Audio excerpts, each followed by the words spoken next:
Well, ladies and gentlemen, congratulations to those of us who have remained to the bitter end. I hope you're going to join us for a couple of drinks, or maybe just one single drink at the end of the conference.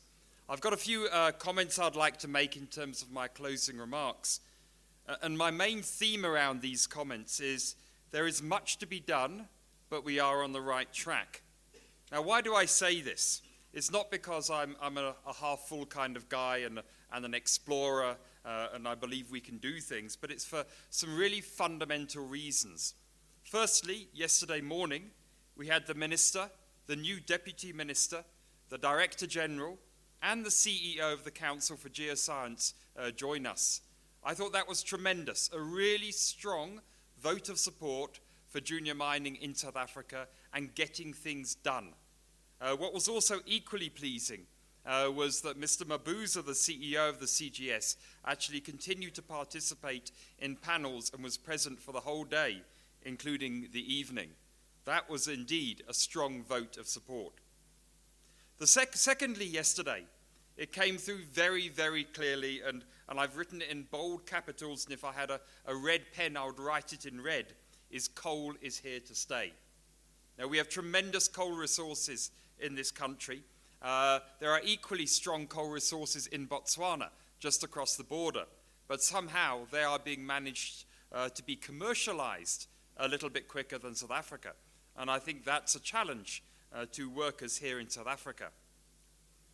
There were a couple of worrying messages that came through from Paul Miller last night. I'm not sure if you actually picked them up, but I'm going to repeat them because I think it's something that we could explore in more detail afterwards, perhaps at the next Junior Indaba, and certainly in between this Indaba and the next one. And why I'm mentioning these is we have spoken a lot about mining, the government, exploration, financing, technology, compliance, operationalization, all really, really important things. But these are a couple of the messages which I took out from Paul last night, is that financial overregulation has led to a drying up of resource company IPOs. Not anything to do with resource companies. It's also led to there being no incentivization to invest in high-risk stocks, such as junior companies.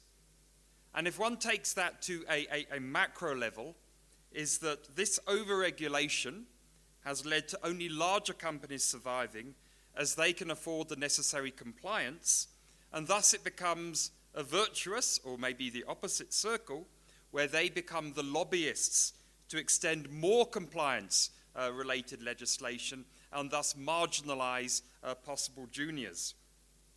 Yes, that might sound quite downbeat and disheartening, but what Olabakang Sencho said today is, what can we do about this?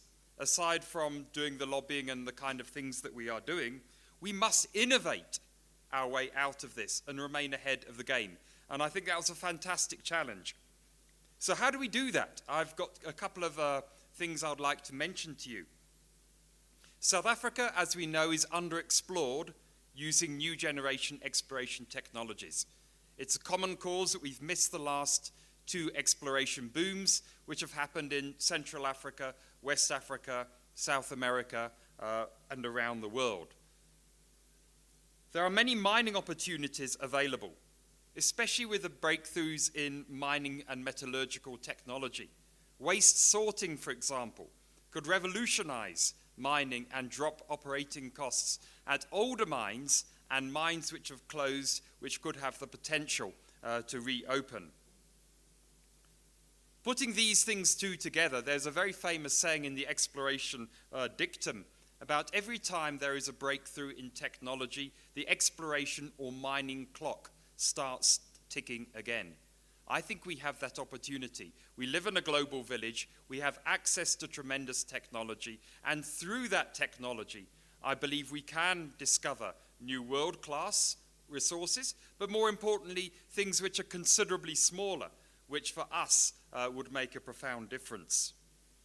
And I think we must never forget, for those who've worked outside of South Africa, across Africa and the rest of the world, and many commentators have made this comment that they find it difficult to understand why people would invest in the DRC, Congo, Brazzaville, West Africa, but not invest in South Africa. We are blessed with a good road infrastructure. Yes, we do have power and water challenges, but we do have a good telecommunication system, and we do have a good banking system. I feel we can leverage on the positive aspects of those infrastructure developments to engage and bring about better projects. So in closing, it leaves me to thank actually a number of people.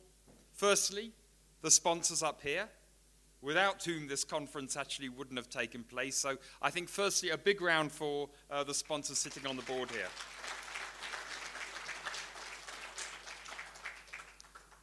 Secondly, Ros, Bernard, and Paula, who have hosted, led, and managed what I believe is probably the most vibrant mining conference in Southern Africa. And I really hope it's been a sound collective investment in your time. Paula, would you take a stand and we can applaud you?